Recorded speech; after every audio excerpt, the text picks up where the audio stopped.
Hello dear student, पिछले class में हमने ऑसवाल का बेसिक मैथमेटिक्स का पार्ट 1 किया था, जहाँ पे आपको मैंने 10 एमसीक्यू को सॉल्व करना सिखाया था। आज हम लोग उसी कड़ी को आगे बढ़ाते हुए नेक्स्ट 11 से लेके 20 तक के सारे एमसीक्यू को देखेंगे। उसके बाद फिर सेक्शन बी, फिर सेक्शन सी, फिर सेक्शन डी, फिर सेक्शन ई। इस तरह से मैं सारे वीडियोज़ एक एक कर लाता रहूँगा। तो जो हमसे बच्चे डायरेक्टली नहीं पढ़ पाते हैं वो इनडायरेक्टली, ठीक है ना, इस क्वेश्चन और इस सैम्पल पेपर के थ्रू आप हमसे सीखने की कोशिश कीजिए। उम्मीद करता हूं दोस्तों कि अगर आप ये वीडियोस देख लेते हैं, सारे सैम्पल पेपर अगर हमारे से सॉल्व करना सीख लेते हैं, तो भी आप बहुत कम टाइम में बहुत अच्छा स्कोर कर सकते हैं। डरने की कोई ज़रूरत नहीं है। बार बार एक ही चीज़ को तुम देखो, बार बार प्लेलिस्ट में जाओ और बार बार देखो। जो नहीं समझ में आएगा 2 बार देखो, 3 बार देखो, आ जाएगा दोस्तों। आइए देखो, ये क्वेश्चन आया तो अगर ये क्वेश्चन हमको मिलता तो हम क्या करते। लड़के लोग लिखते हैं, अरे लिखोगे क्यों भाई, यहाँ देखो ना, √3 और √3 क्या है, दोनों में कॉमन है। एक तरफ कॉस स्क्वायर थीटा और एक तरफ साइन स्क्वायर थीटा। √3 कॉमन निकालोगे तो sine square theta plus cos square theta कितना होता है, 1 गुना √3, लो काम खत्म। अब बहुत लड़के को समझ ही नहीं आया, सर कैसे उड़ा दिए आप सवाल को। आओ दोस्तों सीखते हैं। तो जो बच्चे वीक हैं उनको भी मैं सिखाता हूँ। पहले √3 कॉमन लोगे ऊपर से, तो यहाँ क्या बचेगा, कॉस स्क्वायर ए, और यहाँ क्या बचेगा, साइन स्क्वायर ए। और cos square theta plus sine square theta कितना होता है दोस्तों, 1 होता है ना जी। लो √3 आ गया। 12 नंबर आओ। ये क्वेश्चन अगर मैं दूँ ना, बहुत सारे लड़के लोग फंस जाएंगे, सर ये तो पढ़ना ही नहीं है। अरे ये कॉम्प्लीमेंट्री एंगल का थोड़ी ना है, complementary angle out of syllabus है। ये तो सिंपल सा स्टैंडर्ड जो है आपका एंगल पे बेस्ड है क्वेश्चन। सर cos 1 डिग्री का तो वैल्यू जानते ही नहीं है, सर cos 2 डिग्री का वैल्यू जानते ही नहीं है, cos 3 डिग्री का वैल्यू जानते ही नहीं है, कहाँ तक ले जाना है, cos 90 डिग्री तक। अरे भाई तुम नहीं जानते हो कि दुनिया का कितना से भी कितना बड़ा नंबर अगर मल्टीप्लिकेशन में हो, और मल्टीप्लिकेशन में अगर एक जीरो आ जाए तो zero multiplied by the entire number, the result will becomes 0। अब आप बोलेंगे कैसे सर, देखो cos 90 का वैल्यू कितना होता है, 0 multiplied by something, entire result is 0, that's it, game over. समझे दोस्तों या नहीं समझे, ठीक है, क्योंकि cos 90 का वैल्यू 0 होता है। 0 से दुनिया कोई भी नंबर मल्टीप्लाई कम है, देखो ना क्या है, मल्टीप्लाई मल्टीप्लाई मल्टीप्लाई, सब तो मल्टीप्लाई फॉर्म में है ना। तो 1 को 0 से मल्टीप्लाई करोगे तो भी 0, 2 को 0 से मल्टीप्लाई करोगे तो भी 0, तो पूरे टर्म को अगर 0 से मल्टीप्लाई करेंगे तो 0 ही ना आएगा, काम खत्म। आइए next question. If the perimeter of a circle is equal to that of the square. हाँ, ये क्वेश्चन अच्छा है कि सर सर्किल का जो पेरीमीटर है वो बराबर है स्क्वायर के पेरीमीटर के, तो आपको इन दोनों का रेशियो निकालना है, इनके एरियाज़ का। तो आइए थोड़ा सा बोर्ड को जगह दे, क्योंकि ये सवाल जगह मांगेगा, ठीक है। लेकिन फिर भी हम इसको बहुत शॉर्ट में बनाएंगे, ठीक है। लड़के लोग फॉर्मूला लिखते, अरे क्यों भाई, स्टेटमेंट तो एकदम ऑब्जेक्टिव में स्टेटमेंट जो लिखा वो दुनिया का घोर अपराध कर रहा है, ठीक है ना, घोर अपराध, ठीक है, कभी नहीं कीजिए। अगर आप ऑब्जेक्टिव में आप स्टेटमेंट लिख रहे हैं तो आपका क्वेश्चन छूटना तय है। पेरीमीटर ऑफ अ सर्किल क्या होता है दोस्तों, अकॉर्डिंग टू क्वेश्चन लिखो ना, पेरीमीटर होता है सर 2πr। ये बराबर है किसके, पेरीमीटर ऑफ स्क्वायर के, और पेरीमीटर ऑफ स्क्वायर क्या होता है 4a। काट पीट के धूम मचाओ दोस्तों। तो 22/7 इंटू r बराबर 2a, 2 से फिर काटो दोस्तों 11। अब यहाँ से देखो कि सर हम क्या करते हैं, इस रेडियस को उठा के इधर ले आते हैं, तो 11/7 बराबर हो जाएगा a/r का। मतलब साइड और रेडियस के बीच का रेशियो तुम निकाल लिए कि सर 11:7 है। अब इनके एरियाज़ का रेशियो निकालना है। तो पहले कौन आया, पहले सर्किल आया, बाद में कौन आया, स्क्वायर। तो area of square, area of circle क्या होता है πr², और एरिया ऑफ स्क्वायर क्या होता है a²। आप देखो ध्यान से, सर हमको चाहिए r/a, और यहाँ हमने निकाल लिया है a/r, तो इसको पलट दो दोस्तों। जैसे ही इसको पलटोगे तो r/a का वैल्यू क्या आ जाएगा, 7/11, ठीक है। अब ये वैल्यू यहाँ सब्स्टिट्यूट कर दो। पाई का वैल्यू 22/7 इंटू रेडियस है ना, रेडियस कितना है, 7 का स्क्वायर 49, और 11 का स्क्वायर दोस्तों 121। अरे हाँ यार, बोलो कोई किसी बच्चे लोग को तकलीफ है तो आप बोलेंगे बिल्कुल नहीं सर, उड़ाओ। 7 से 7 बार में, 11 से 2 बार में, 11 से 11 बार में, आंसर आ गया ना 14:11, 14:11, ऑप्शन नंबर 20 करेक्ट। समझे दोस्तों। तो अगर आपको MCQ आता है तो आप सभी बच्चे से मेरा एक ही रिक्वेस्ट है, never write this statement while solving MCQ problem in exam. ठीक है, समझ रहे हैं दोस्तों, है ना। बस जैसे मैं अप्रोच ले रहा हूँ ना वैसे लो, है ना, कोई भी क्वेश्चन नहीं छूटेगा, है ना। पढ़ रहे हैं आप हमसे, मजाक थोड़ी ना है।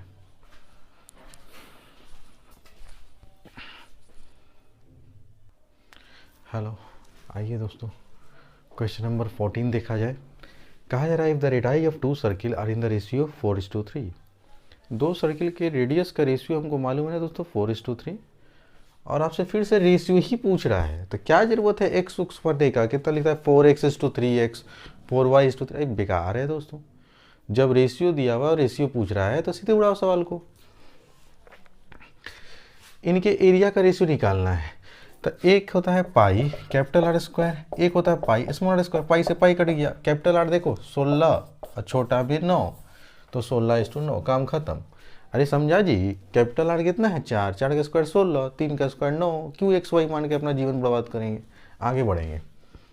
Total surface area of the solid hemisphere of radius. Total surface area hemisphere का तो फॉर्मूला पुटिंग दोस्तों, क्या होता है 3 पाई R स्क्वायर। तो 3 पाई का वैल्यू पाई रहने दो, रेडियस देखो कितना है 7, 7 का स्क्वायर कितना हो गया 49। ठीक है, तो 49 गुने 3 कर लो, तो सर 9 3 27, 7 में 2 4 12, 12 2 14 हो गया आंसर 147 पाई। आंसर 147 पाई, ऑप्शन नंबर डी। देख रहे हो दोस्तों, है ना। ऐसे सॉल्व करते हैं MCQ। वीडियोस पसंद आए दोस्तों दबा के लाइक करो, ठीक है ना। जितना आप लोग सपोर्ट करेंगे, मुझे भी लगेगा कि आप लोग को लाइक आ रहा है भाई, लड़के लोग पसंद कर रहे हैं। और शेयर करो मार्केट में दोस्तों, ताकि जो बच्चे हमसे नहीं पढ़ सकते हैं वो मेरे YouTube चैनल से, है ना, अपना जीवन बना भी सकते हैं और एक अच्छा तेज लड़के को भी टक्कर दे सकते हैं। ठीक है ना, समझ रहे दोस्तों। आप शेयर कीजिए हमारे वीडियोस को सारे दोस्तों के साथ। ये मत सोचिएगा कि हम फलना को बताएंगे तो वो तेज हो जाएगा, हम कमज़ोर हो जाएंगे। ऐसे लड़के जीवन में, है ना, आगे ज़्यादा दूर तक नहीं जा पाते हैं। ठीक है ना दोस्तों, ध्यान रखिएगा।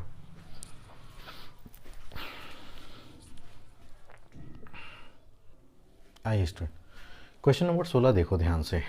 अब यहाँ से हम लोग स्टैटिक्स की तरफ बढ़ रहे हैं, है ना। 16 नंबर में कहता है for the following distribution, class दिया हुआ दोस्तों फ्रीक्वेंसी है। ये कौन सा फॉर्म है, अगर मैं आपसे पूछूं तो आप बोलेंगे सर एक्सक्लूसिव फॉर्म है, जिस पे ख़त्म उससे शुरू, जिस पे ख़त्म उससे शुरू, जिस पे ख़त्म उसी से शुरू। ऐसे फॉर्म को कहते हैं एक्सक्लूसिव फॉर्म। ठीक है, फ्रीक्वेंसी देखो 0 से 5 का 10 दिया हुआ है, 5 से 10 का 15 दिया हुआ है, 10 से 15 का 12 दिया हुआ है, 15 से 20 का 20 दिया हुआ है, 20 से 25 का 9 दिया हुआ है। तो आपसे क्या पूछ रहा है क्वेश्चन, देखो ना, upper limit of the model class. आपसे पूछा कि मॉडल क्लास का अपर लिमिट बताइए। अरे मॉडल क्लास सर कौन सा क्लास होगा, जिसका फ्रीक्वेंसी मैक्सिमम होगा। तो मैक्सिमम फ्रीक्वेंसी देखो तो कितना है 20 है। ठीक है ना, ये होता है दोस्तों लोअर लिमिट, ये होता है अपर लिमिट। आंसर क्या आ गया 20। कितना सड़ा हुआ सवाल था, समझ रहे हैं दोस्तों। ऐसे ऐसे सवाल भी MCQ में पूछे जाते हैं। ठीक है, आगे बढ़िए।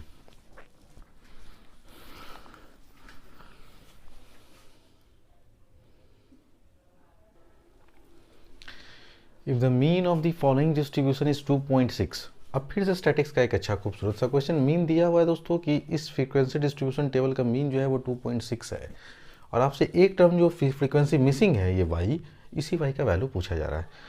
आइए स्टूडेंट, देखो सबसे पहले क्या करोगे, 3 कॉलम बना लोगे। पहला कॉलम बनेगा xi का, दूसरा fi का, और तीसरा बन जाएगा दोस्तों fi इंटू xi का। पहले ये लिखो 1 है तो फ्रीक्वेंसी कितना है 4, 2 है तो फ्रीक्वेंसी कितना है 5, 3 है तो फ्रीक्वेंसी कितना है y, 4 है तो फ्रीक्वेंसी है 1, और 5 है तो फ्रीक्वेंसी है कितना 2। थोड़ा y बढ़िया से लिखो यार।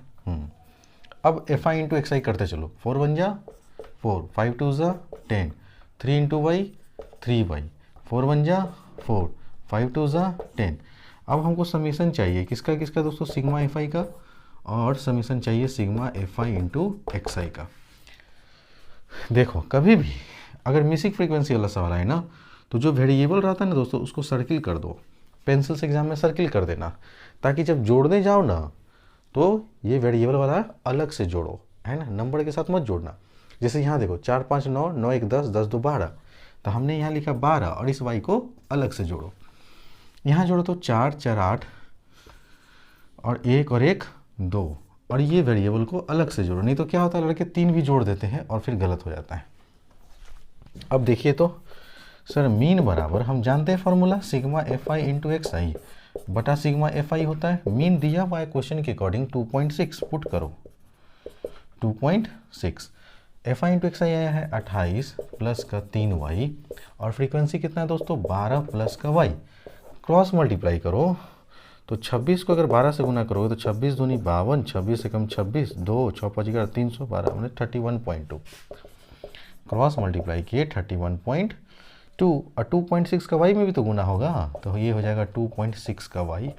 अब यहाँ से देखो 28 प्लस 23 था 3y, इसको लिख लो, इधर था 28 प्लस का 3y 28 प्लस 3y। अब इस 28 को इधर लाओ तो रफली घटा दो ना, 31.2 में से 28 घटा दो सर, तो 2 11 में से 8 गया 3, तो यह आ गया 3.2, और अगर इसको घटाओगे 3y में से तो ये बचेगा 0.4y। देखो पॉइंट से पॉइंट गया 4 के टेबल से कितने बार में 8 बार में, तो y बराबर कितना आ गया दोस्तों 8। और आंसर देखिए कहाँ है, ये है ना। तो कुछ क्वेश्चन MCQ में भी आपके टाइम टेकिंग हो गए, टाइम लेगा ही, क्योंकि इसका बेसिक ही है, इसका कोई शॉर्टकट ट्रिक नहीं है दोस्तों, ठीक है। So please take your time.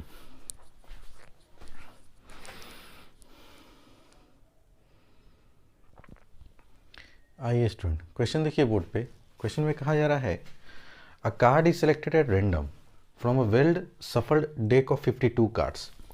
Probability आपसे पूछा जा रहा है रेड फेस कार्ड का। एक बार बताओ रेड फेस कार्ड कितना होता है, पढ़े होगे ना। तो हम कहेंगे सर हमको प्रोबेबिलिटी निकालना है रेड फेस कार्ड का, और रेड फेस कार्ड होता है, रेड फेस कार्ड बोल रहा है दोस्तों, रेड फेस कार्ड।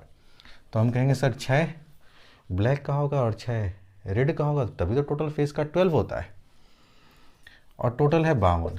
काटेंगे सर इसको 3 से, तो 3 दूनी 6, 3 एकम 3, 2 से काटो, है ना, 2 तिये 6, 2 दूनी 4, 2 छक 12, 3/26 इस सवाल का आंसर था दोस्तों ऑप्शन नंबर ए। आगे बढ़िए।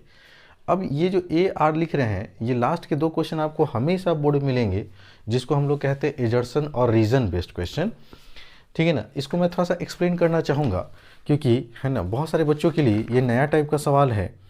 और ये कहता है क्या, वो समझो। कहता है direction from question number 19 to 20 a statement of assertion is followed by a statement of reason R. Choose the correct option। 4 option आपको दिए गए हैं दोस्तों। पहला ऑप्शन ये कहता है कि both assertion and reason are true and reason is the correct explanation of assertion, तो आप ऑप्शन ए को टिक करेंगे। Both assertion and reason are true but reason is not the correct explanation of assertion, तो आप option B को टिक करेंगे।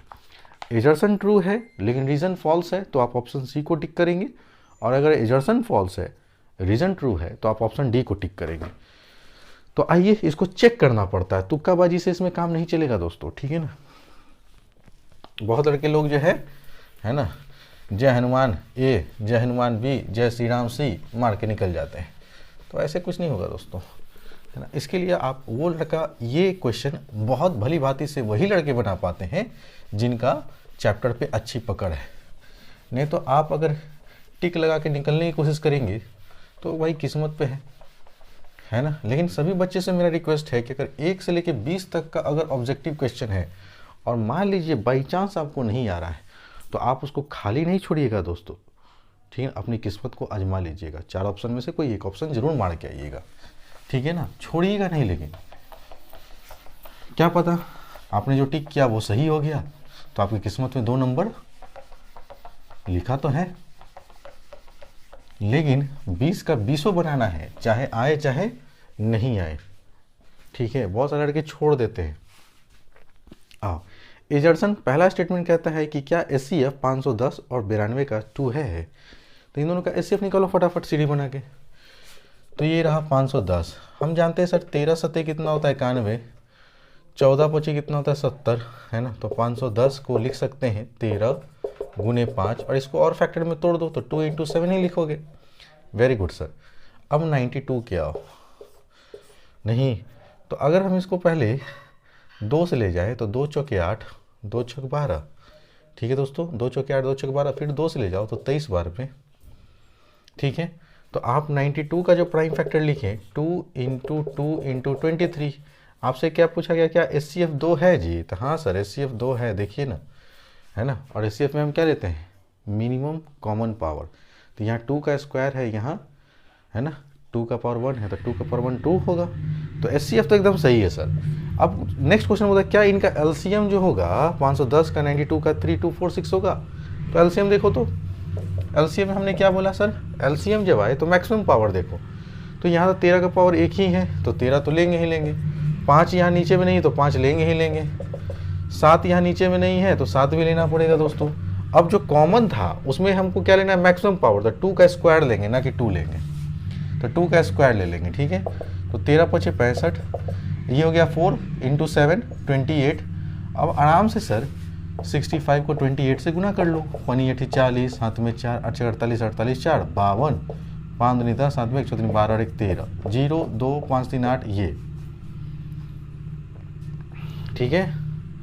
कोई चीज़ छूटा नहीं ना जी, देख लो 23 भी छूट गया, 23 भी तो लेना है, तो मल्टीप्लाइड बाई 23। अब इस नंबर को 23 से गुना करो, है ना। तो मैं यही कर देता 1280 को 23 से, तो 0 3 दूनी 6 8 3 24 2 3 का 3 2 5, यहाँ 0 2 दूनी 4 8 दूनी 16 2 का 2 1 3, 0 6 8 11 4। आपका ये नंबर आ रहा है 41860, जबकि यहाँ पे ये है 32460। तो क्या LCM इन दोनों का इतना है? आप बोलेंगे बिल्कुल भी नहीं सर।